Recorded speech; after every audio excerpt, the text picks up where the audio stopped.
Grabe. Yan ang wagi. Daw ranger ba?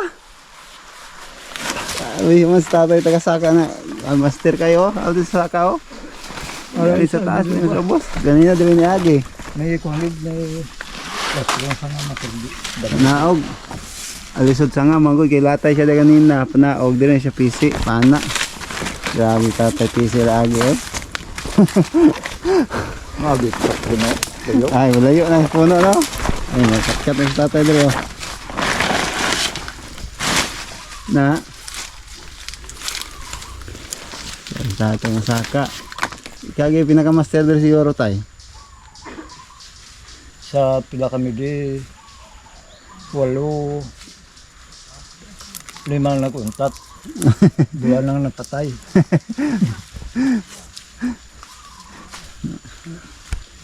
Ano na paghawid ayo. Napatay lang sa masakit man. Sakit Kagi na. man hulog ang isa. Basta. Details tayo. Parang magkuhan, iri. Parang may kuhan ba? Kalmot ng pusa. Sa negro pa. Hindi ka na ganda saka ipapanubli. Bisa ko lang anting-anting mo. Nagaya may anting-anting. Anong anting-anting?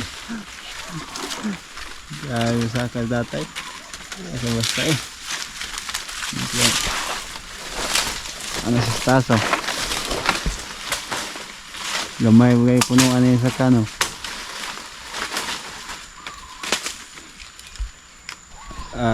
Ito na yung na-harvest namin. Marami kaming stock ngayon. Sa mga mag-order, message lang kayo sa page namin. Pwede kayo mag-message personal. So ngayon hindi ko pa maano yung presyo nito, pero marami to. Depende sa expenses namin at saka, pero kadalasan pagdating sa Cebu ay ano na, nasa 700 ang per box to 800, depende sa supply. So ang gagawin natin yan, ano natin to, tatanggalin natin to ng ganito, tanggalan ng pungango. Ito, tanggalin natin to para maganda siyang tingnan. Ayan, sa mga suki namin dyan, marami tayong stock. Ayan, sasay magana tayo, maglinis tayo, linisan natin, saka natin ng ito, ganito, tapon tong mga ganito, iwan lang yung bunga para malinis. Ayan o.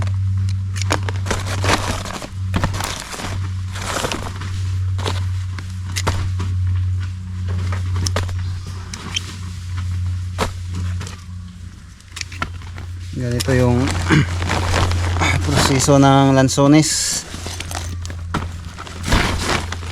Hindi madali yung proseso kasi matrabaho siya sa ano pa lang, sa mga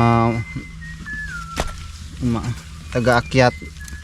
Malaki na yung expenses kasi yung kilo sa kanila ay 5 piso per kilo yung bayad. Kuha sila na isang araw ng 500 kilos, yan yung babayaran sila, times 5 mo yun. Kaya malaki-laki yung kikitain ng taga. Kaya yung mga suki dyan na nahingi ng mga lower price, kunting-kunti lang talaga yung maibigay na discount kasi sa expenses pa lang. Grabe yung expenses, malaki yung expenses nito.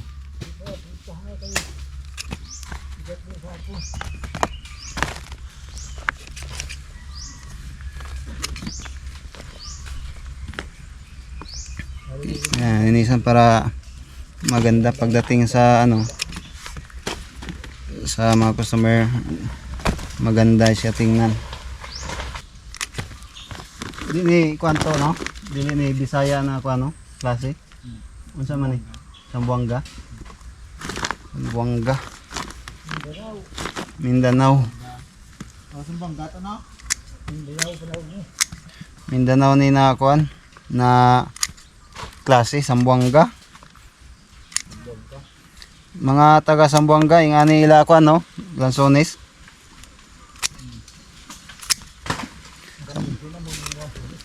Sambuanga to na ano, variety pala. Wala kaming native, wala kaming Bisaya. Ay yung native na ano, Bisaya yung mas matamis 'yon.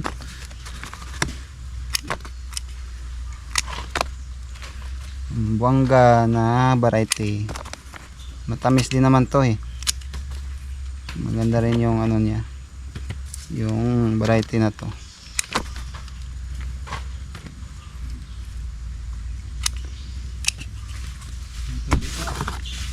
Sa Lanzones pala kaya kailangang gamitan ng ganitong cutter or gunting. Kasi hindi siya pwedeng mabiyak yung ano, yung dito niya. Oh. Kailangan siyang matira yung ano, or pwede naman siya ikutin na pag ganito. Basta hindi lang ito matanggal tong pinakadulo nito. Tulad nito, kasi yung ganito, pag na ano to, nagdalawang araw ay nasisira na. Hindi siya masira yung mga ganito. Kaya mas maganda siya pag ano, may itong pungango sa tawag sa Bisaya o tawag niyo sa inyo, basta ganyan.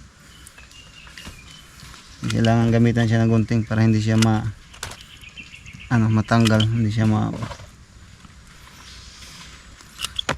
malaksi. Hirap mag Tagalog. Ito gagawin. Trabaho talaga to. Tapos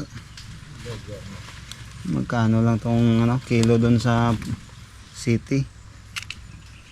100, pinaka mababa 80.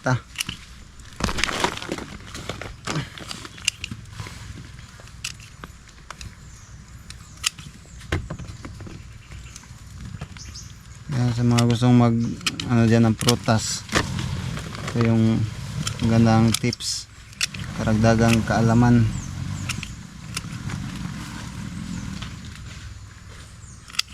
Mahirap din magnegosyo ng prutas kasi mabilis masira, kailangan may diskarte. Ah,